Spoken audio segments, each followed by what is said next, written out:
Фала, Маги.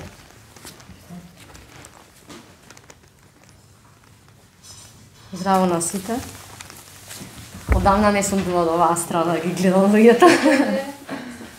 Ама тоа е.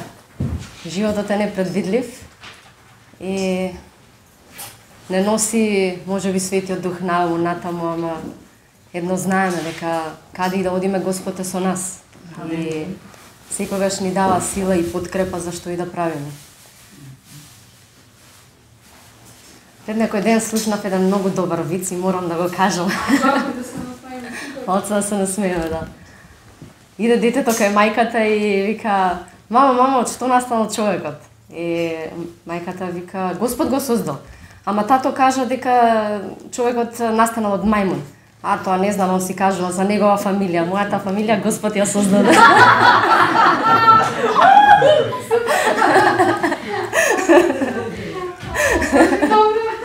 Баш е добар, да. Светла точка. Како и да, ајде да се помолиме за нив.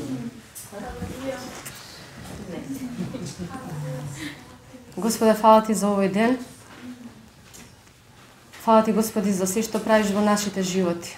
Јас ти се молам да нараководиш, Господи, да твоите зборови бидат во нашите усти, да она што ти го имаш, Господе, го кажуваш преку нас. Употребувај не, Боже, за твоја слава. Секој ден, во секој момент, во името на Исус. Амин. Знам дека пред некое време Вики споделуваше нешто во врска со оваа тема што сакам денеска да зборувам, но не е лошо да кажем и нешто повеќе, нели? Супер беше Вики тогаш, да.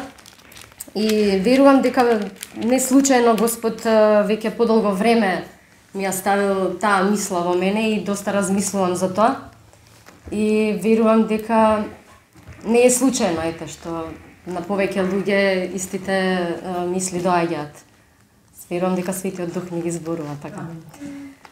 Ќе прочитам најпрво од Матеј 5 глава, од 13 до 17 стих. Вие сте солта на земјата, но ако солта стана блуткава, со што ќе се осоли? Веќе нема сила за ништо, освен да биде фрлена надвор и луѓето да ја изгадат. Вие сте светлината на овој свет. Град кој лежи на рид не може да се скрие, ниту се пали светло за да се стави под житно мерило, туку на светилник и им свети на сите кои се во куќата. Така нека свети вашата светлина пред луѓето, за да ги видат вашите добри дела и да го прослават вашиот татко кој е во небесата. Ако погледнеме низ минатото, низ историјата, и за да сватиме добро кое е значењето за солта и за светлината, ќе сватиме зошто Исус им ги кажува баш тие зборови и баш тие зборови ги употребува како споредба за тоа кои сме ние.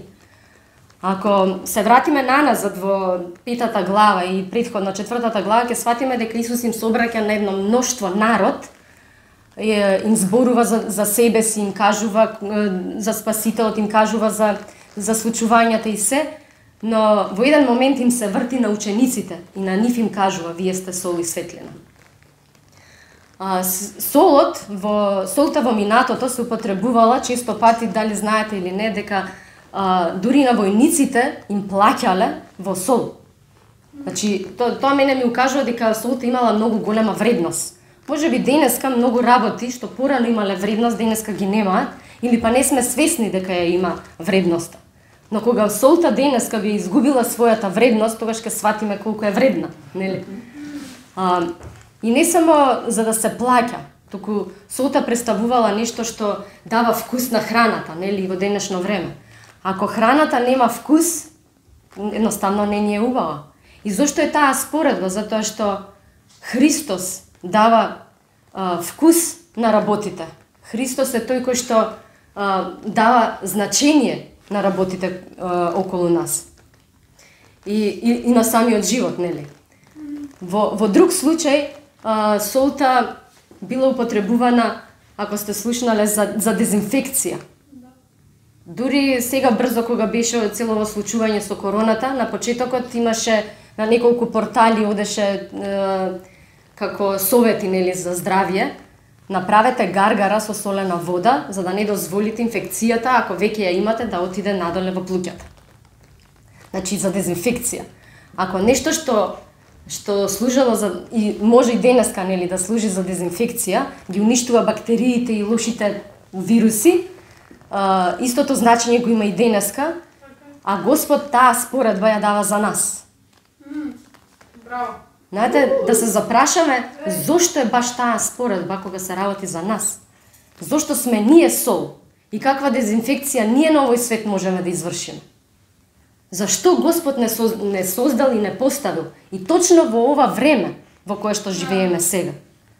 Знаете, не е случајно. Ја често пати сум се прашувала за себе си, што ќе беше со мене ако јас живеев неколку векови пред ова, да, предходно, или па можеби ако живеевме во иднината. Ајде за иднината не знаеме што се случувало, нели? И што ќе беше ако беше, ама знаеме што било во минатото. И често пати си кажувам на себе, фала ти Господи што живеам во ова време. Затоа што сигурно сум дека ќе ми беше многу полошо ако живеев 5 века порано.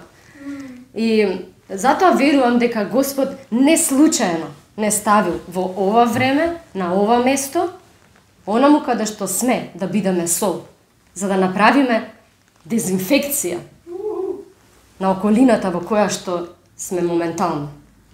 Јас не викам дека секогаш треба да бидеме на едно место и не сакам да тргнувам па ниту пак од мојот живот и да правам теологија. Сите ние сме различно создадени од Господ и различна поставеност имаме. Но лично за мојот живот ако зборувам, затоа што моето искуство највеќе си го познавам, нели? И само сакам моето искуство во животот да биде пример, како што се пример во Библијата на апостолите и на одредени ликови, врз кои што само врз еден лик не можеме да градиме теологија. Но гледајќи ги животите на сите тие личности во Библијата, ние градиме теологија. И така и со нас денеска. Не сакам да се гради теологија врз мојот живот, но врз животите на сите нас се гради една теологија. Мене, верувајте, многу ме боли кога читам Facebook или што и да е од интернет и гледам колку луѓето во денешно време сите стана експерти за односи со јавност. Сите се експерти за односи со јавност. И тоа највеќе оној момент го запамтија каде што го употребуваат сите и политички партии и што и да е, па дури и луѓето од црквата, омаловажи го другиот за да се воздигнеш себе си. Тој момент срцето ми го пара, верувајте. Ако веќе треба да покажеме Божјата вистина или да покажеме Божјата слава, тоа да го покажеме преку нашите животи. Амен. Нашите животи нека покажат колку сме ние добри. Нашите животи нека покажат колку е добар Бог преку нас, а не да ги омаловажуваме другите за да се истакнеме ние. И кога зборувам ние и кога зборувам црква, секогаш сакам да имате на ум Ц со голема буква. Значи зборувам за црквата општо, не за поедини групации. Значи црквата како општо. Значи кога Исус се обраќа на учениците, се обраќа на црквата, се обраќа и во денешно време и до крајот на светот. Се обраќа на нас. Ние сите, црквата, сме солта на овој свет. И ако солта стане блунткава, која е поентата понатака на светот? Знаете, има повеќе теории за тоа како ќе биде, што ќе биде во иднината и искрено никој не знаеме, само се теории дефинитивно. Но факт е дека темнина преовладува. Без разлика колку сакаме тоа да си го признаеме на себе си, темнина преовладува. И во Библија си пишува дека принцот на овој свет е ѓаволот. Но да не одиме во таа насока, туку да се држиме на оној момент кој сме ние и зошто сме ние ставени на земјата и која е нашата улога. А нашата улога точно тука Исус ни кажува. Нашата улога е на раната да бидеме лек, во темнината да бидеме светлина, на храната да дадеме вкус. На овој свет да дадеме вкус, да дадеме значење. Зошто и како постоиме ние тука? Зошто постои црквата? Зошто е создадена од Исус? Зошто и даде толку големо значење? Зошто и даде толку голема моќ? Ако одиме понатака во Матеј 10 глава, 1 стих, ајде ќе прочитаме. И ги повика своите 12 ученици при себе и им даде власт над нечисти духови, да ги изгонуваат и да исцелуваат секаква болест и секаква слабост. Амен. Браво. Исус им даде на учениците власт да изгонуваат демони и да исцелуваат болни. Таа власт им ја даде на црквата. Но сега можеме да се прашуваме кога доаѓаат вакви ситуации, каде е таа власт? Дали се покажува таа власт? Не сакам овој момент, не сакам денешниот ден да биде или овој саат додека зборувам да биде момент на осуда и саат на осуда. Туку напротив, сакам да ве поттикнам да станеме и да си ја вршиме улогата која што имаме дадена од Господ. И тоа не значи дека па ете јас ништо не правам, па јас немам моќ или јас немам ништо, па како јас да направам нешто? Не знам, искрено. Секој човек е посебно повикан од Господ. И секој човек точно ќе знае во своето срце што треба да направи. Некои луѓе се повикани да го слават Бог, некои се повикани да се молат, некои се повикани да зборуваат, некои се повикани едноставно да излезат надвор и да им кажуваат на луѓето. Не сме сите луѓе создадени исто, но создадени сме со една цел, да го прославиме Господ. Целта на нашето постоење тука е таа. Јас верувам дека е таа.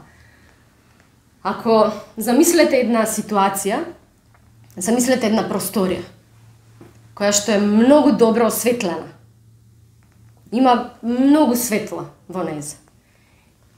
Секоја светилка поединечно не е приметлива.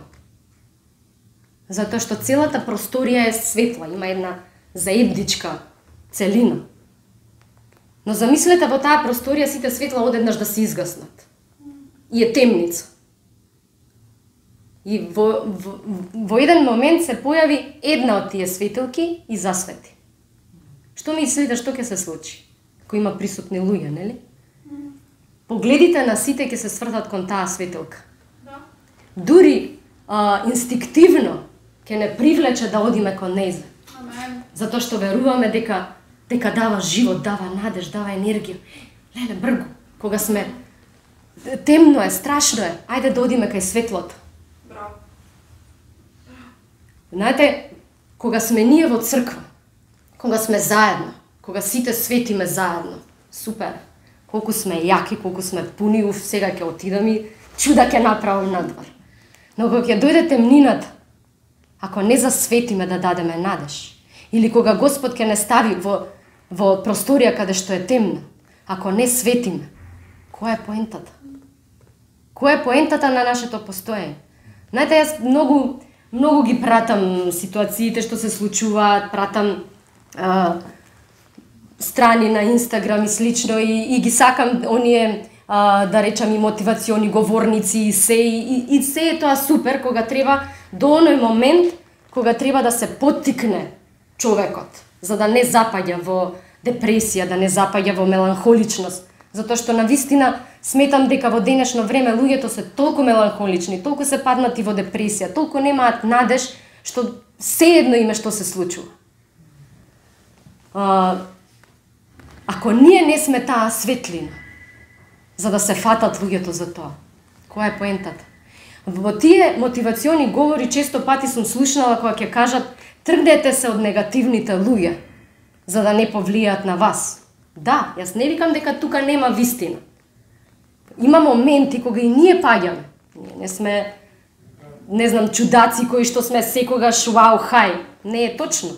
И ние паѓаме на моменти и нас ни треба да се свртиме кон светлото и да попримиме. Секогаш на секого. Значи, тоа е факт. Без разлика кој на кое духовно ниво се наоѓа. Но ако се тргаме, ние кои што сме веќе свесни, ако веруваме дека сме свесни, дека сме светлина на овој свет, ако сме солта на овој свет, и ако ние се тргнеме од негативните луѓе, да си се пикнеме во една соба каде што сите ќе си светиме и ќе ни биде убаво, и ќе ги оставиме другите на милост и на немилост, не верувам во тоа. Браво, Јас верувам дека сме ние светлина.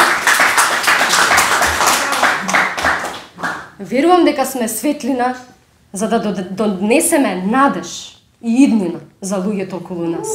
А не само нас да ни биде убаво. И ние да имаме убав живот и супер ми е. Океј ми е мене, сите нека паѓаат, јас ке си се дигнам нагоре. Не е така. Која е поентата да живеам сама на врвот, ако веќе гледаме така? Јас сакам сите што ги знам да бидат со мене, затоа што во тоа е убавината. Живеевме некое време, са нема да кажам осамени, ама бевме тргнати од средината која што многу добро си ја познаваме и каде што можеме да црпиме. И во еден момент од мојот живот се најдов во ситуација каде што си викаш што сега понатак, која сум јас, зошто постојам, зошто дојдов тука. Но само една мисла ме водеше напред. Каде и да сум, Христос е со мене. Каде и да сум, има луѓе на кои што им требам. Каде и да сум, Господ ќе ме употреби за своја слава. Браво. Пак ќе повторам дека не сакам врз мојот живот да градам теологија, но сепак ќе кажам примери за тоа што мене ми се случува и што мене Господ ми зборува. Пред сигурно година дена имав еден сон каде што Господ ми покажа за тоа што ќе се случува нареднава година. Стојам јас надвор, и го раскажам сонот, стојам надвор и беше едно убаво време, но одеднаш почна да доаѓаат темни облаци. Темните облаци почна да се судираат едни со други, почна да грми и да врне. И луѓето околу мене почна да се плашат, значи луѓе кои што ги познавам и кои што не ги познавам. Почна да вриштат и да плачат и да трчаат наваму натаму, не знаејќи како да спасат жива глава. Ќе излажам ако кажам дека јас не бев уплашена. Значи во сонот ја чувствував голем страв чувствував. Но и почна да врне снег. Кога ми падна една снегулка во раката и ја погледнав, видов дека снегулката е совршена. И малку се замислив, иако се плашев, малку се замислив гледајќи снегулката, па добро, можно ли е се е толку страшно и хаотично, а да врнат волку убави снегулки? Тој момент заврши, одеднашка е нов момент, каде што продолжува, значи тој хаос и темнина продолжува и станува се потемно и потемно, но почна да врнат цвеќиња, розови цвеќиња. Мислам дека, колку имам познавање, не многу, но викаат дека цветот на вишната или на црешата, како беше, као совршен цвет. И тоа беа, според мене, такви цветови. Толку убави цветови, што веќе, гледајќи ги тие цветови, веќе немав страв. И почнав да им викам на луѓето, немојте да се плашите, врнат убави цветови. Но луѓето не ме слушаа затоа што беа испаничени. Заврши тој момент кога врнеа цветови и јас повеќе не зборував, затоа што гледав дека е џабе. Џабе е да збориш кога никој тебе не те слуша, дури мислам дека толку беше се гласно околу мене што мојот глас не се слушаш. И во еден момент седнав и погледнав нагоре и почнаа да паѓаат диаманти. Почна да паѓа целосен накид, прстени, алки кои што светеа од убавина и бев чудоневидена од убавината која што ја гледам. И само почнав да се наведнувам вака, да ги собирам, ги држам во рака, ги гледам и се разбудив тука. И викам, Господе, што беше ова што го видов? Значи, овој период некаде беше лани, овој период, октомври, ноември. Викам, што беше ова што го видов јас? Која беше оваа темнина и што беа овие како поклони и накид кој што ги собирав? Како поминуваше времето, како се случуваа работите што се случуваа во светот, ми беше јасно. И ќе излажам ако не кажам дека кога беше март месец и кога почнаа сите работи со короната, дека јас не почувствував страв. Почувствував. И посебно, затоа што бев далеко од дома, стравот влијаеше на мене многу. Ама во тој момент дојде прашањето. Добро, јас знам која сум. Јас знам што направил Исус со мене. И мислев дека сум многу јака личност. И дека каде и да одам, не знам, чуда ќе правам. И само во еден момент се погледнав себе си како некој ти мава шамар и ти му се силиш, нели? Идеш, јас ќе ти степам, ќе видиш, и ти мава шамар и ти паѓаш на земја. И сега што е работа? И ми текна една споредба со...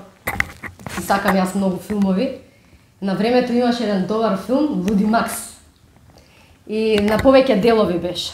Во тој филм имаше една споредна личност која што се појавуваше низ сите делови во филмот. Еден млад човек кој што беше на сигурно 20 и неколку години, но во паметот беше останат на 2 години. Но беше многу силен.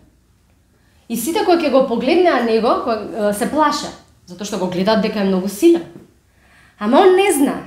Он има памет на 2 години и он не знае дека е силен. Он мисли дека е бебе.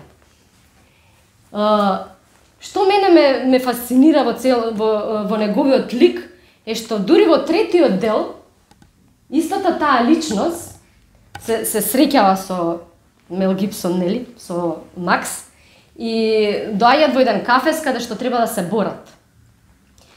Тој истиот дечко беше искористен да се бори против него, затоа што неговата сила беше многу голема и ги победуваше сите други кои што ќе влезеа во кафесот да се борат против него. Но он не знаеше. Требаше некој да му каже. А му кажуваше едно малечко човече, џуџенце, кој што му беше качено на рамен. И тоа џуџенче му кажуваше на него како да се бори, што да прави. И оваа личност беше послушна на тоа. Некогаш, или пак, јас себе си се пронајдов во тој лик. Се пумпаме 20 години и можеби личиме на јаки личности и одеднашка доаѓа момент каде што паѓаш на земја. И си викаш, па не сум јас толку силна личност. Но после сваќаш дека сепак, тоа мало човече, ја пак си го замислам дека е Светиот Дух кој што седнува и не води. Светиот Дух ти вика, не е точно. Јас ја дадов целата сила. Во Матеј 10 глава вика, на своите ученици им даде власт над нечистите духови, да ги изгонуваат, да ги исцелуваат од секаква болест и секаква слабост. Амен. Но кога ние немаме вера, не значи дека не сме опремени. Но кога ние се осеќаме слаби, не значи дека Христос не е јак. За кого се работи тука? Некогаш си ги помешуваме работите. Си ги помешуваме работите со нашата служба, си ги помешуваме работите со тоа кој сум јас. Господ мене ме опремил, но ме опремил да бидам со Него. Ме опремил да бидам со Него и кога одам, он да ги кажува работите. Не премногу значение да си даваме на себе си. Браво. Туку значение, целосното значение да го даваме на Христос. Браво. Затоа што само од Него ја црпиме силата, само од Него ја црпиме енергијата. За каде и да одиме да правиме промена, каде и да одиме да бидеме светлина. Темнината е страшна, не викам дека не. Но еднаш го имам спомнато тоа откровение кое што Господ ми го даде. Не случајно Господ го создаде човекот да живее на земјата. Точно онаму каде што не знам колку милиони години можеби претходно го фрлил ѓаволот тука. Не случајно Господ го создаде човекот и го фрли на земја и го стави на земјата. Можеше да создаде друга планета каде што ќе имаше живот за него и се ќе му биде супер. Но не. Идејата на Господ беше да преку човекот ја покаже својата сила. И преку човекот донесе живот и светлина на овој свет. Амен. Браво. Кој што секако продолжува на небото со Господ. Браво. Браво. Вика, ако продолжиме понатака, во Матеј 17 глава,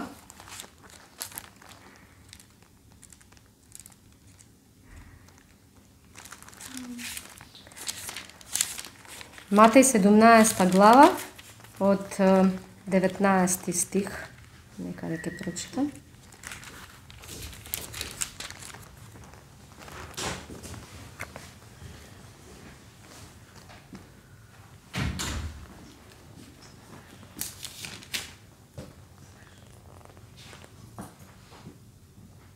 Тогаш учениците дојдоа при Исуса насамо и рекоа: "Зошто не можевме ние да го изгониме?"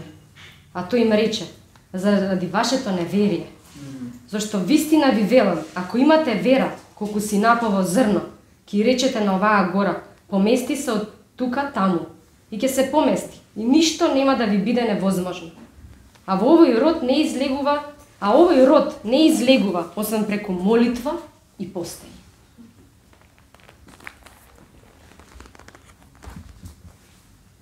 Едно нешто што од многуте работи кои што црквата треба да ги прави е пост и молитва. Знам дека тоа го правиме, но поттикнуваме еве уште повеќе. Амен. Да практикуваме и постот и молитвата. Во целата таа ситуација додека беа случувањата пред неколку месеци, Анастасија ми кажува на телефон дека има голем проблем со синусит. Може би синусит уствари, не знам што беше, ама цело време е затнат. И одреден период тоа и помина, после тоа пак се појавува и така траеше 2 години. И сега мислам дека ескалираше тие месеци некаде април-мај. И вика: "Мама, многу ми е лошо, мора да се оди на лекар и да се прави нешто." Иако претходно бевме неколку пати, ни викаат нема ништо. Значи и алерготестови и се ништо. И кажувам на Анастасија: "Ана, земи пости, ќе постиме заедно, ќе се молиме и на крај викам ќе земеш Господова вечера." И ме послуша. Го направивме тоа. Оставивме тој ден, се молевме за исцелување, нели? Само да нагласам дека тој период за себе си верував дека мислев дека имам најмала вера. И во тој ден завршува, нели, зема Господова вечера и вечерта легнува да спие и сонува сон. Сонува сон како почнува да и тече крв и од нос и од уста. И многу крв. И сите околу незе се исплашиле, биле и во сонот и Давид и мајка ми: "Леле, што се случува?" И Анастасија им рекла: "Немојте да се плашите, тоа е реакција од виното." И се буди идното сабајле и целиот ден не престанува да и тече носот. Вика: "Ставав, мамо, крпа вака, затоа што цело време течеш." И кога ми го кажа сонот, и викам: "Добро, немој да се плашиш, затоа што тоа е само реакција од виното." Тоа е реакција на она што го направивме во вера, дека ти ќе бидеш исцелена. И како поминуваше времето полека, она сега е супер. Нема никакви проблеми.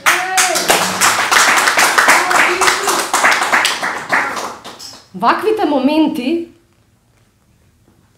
кога помислувам дека немам вера и кога помислувам дека сум најдоле во мојот живот, ова е тоа зрно на вера, која што вика, ако имате вера колку си напово зрно, и кажете на гората да се помести, да се фрли во морето, и тоа ќе го направи.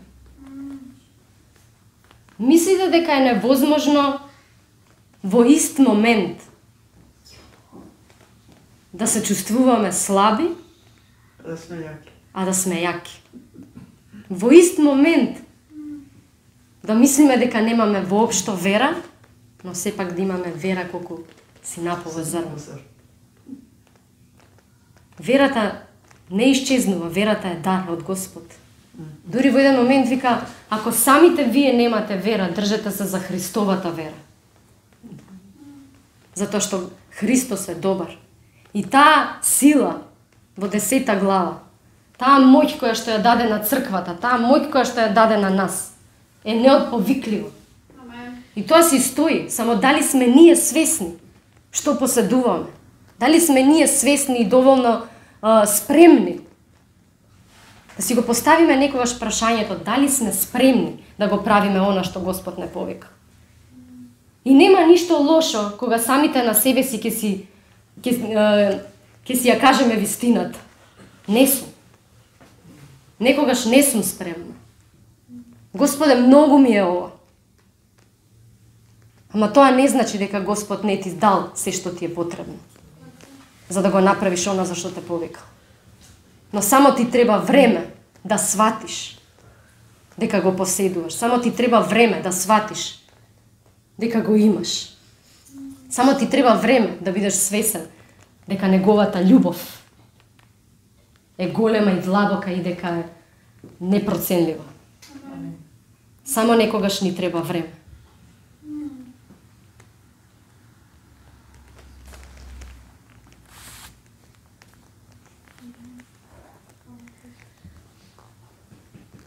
И верувам дека таквите моменти ни покажуваат дека има нешто повеќе, има нешто подлабоко. Не е се оно што го гледаме на површината. Не е само тоа што ни се прикажува. Има поголеми, подлабоки работи. Може би се чувствуваме некогаш дека не сме спремни. Може би верувам дека целата оваа ситуација со короната го фати не само светот неспремен, туку и црквата неспремна. Но добро, сепак Господ е милостлив и ни дава време за да се опоравиме од сите стресови, да речем. Да се опоравиме и да станеме, и да засветиме, и да кажеме, Господе, каде понатак?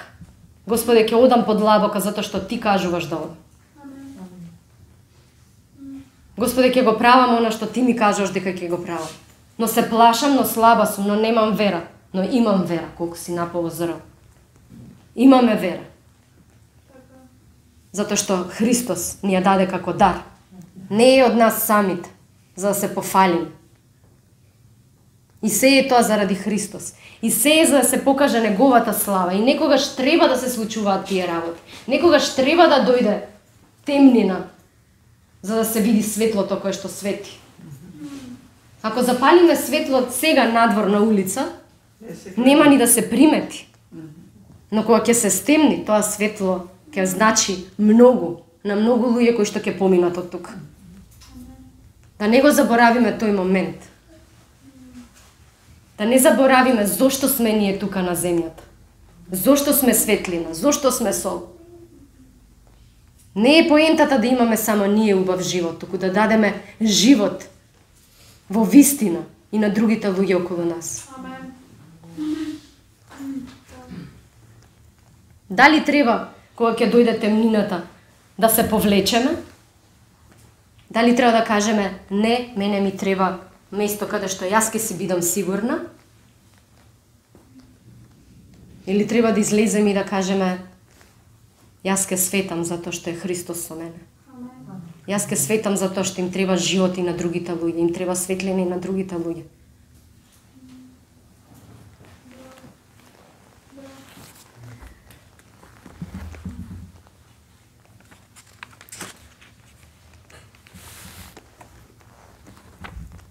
Исаија,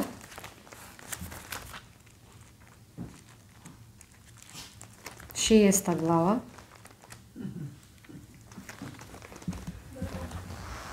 Стани засвети, зашто Твојата светлина доаѓа над Тебе, блеска Господовата слава. А еве темнината ја покрива земјата и мракот народите. А Тебе те осветлува Господ и Неговата слава се јавува над Тебе. Народите чекорат кон Твојата светлина и царевите кон исток на Твојот сјај. Подигни ги очите и обзирни се. Сите се собираат, доаѓаат кон Тебе. Сите се собираат и доаѓаат кон Тебе. Дали ние ќе го свртиме грбот или ќе ги расшириме рацете? Дали ќе кажеме не можам или ќе кажеме не можам, но сакам? Или можам и сакам, нели? Без разлика, сите сме на различно духовно ниво. Никој не сме исти. Но нашата спремност да биде таа, дури својот живот да го дадеме за своите најблиски. Така пишува во Библија, не го измислив јас.